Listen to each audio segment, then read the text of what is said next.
अस्सलामुअलैकुम वरहमतुल्लाहि वबरकातुहू। नाज़रीन, इस्तक़बाल है आपका हमारे यूट्यूब चैनल अल खैर जनरल नॉलेज में। सामईन, मरकज़ी सरकार के ज़रिए बनाए गए ज़रई क़ानून के ख़िलाफ़ पूरे मुल्क में किसानों का एहतजाज जारी है।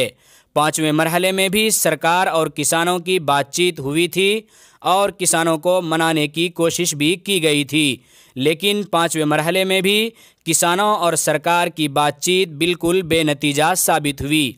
दौरान मीटिंग किसानों ने हुकूमत से सवाल किया कि हुकूमत तीनों ज़रई क़ानून को रद्द करेगी या नहीं। आपको बता दें कि 5वें मरहले में भी बातचीत बेनतीजा रहने के बाद सरकार ने 6ठे मरहले के मुज़ाकरात के लिए 9 दिसंबर का वक्त मांगा है।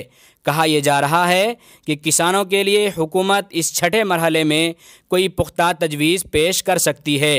दूसरी तरफ ये खबर आ रही है कि कल 8 दिसंबर को किसानों ने भारत बंद करने का ऐलान कर दिया है, जिसकी वजह से कई सियासी और समाजी तंजीमों ने भी भारत बंद की तायीद करते हुए किसानों के एहतजाज में शामिल होने का ऐलान कर दिया है।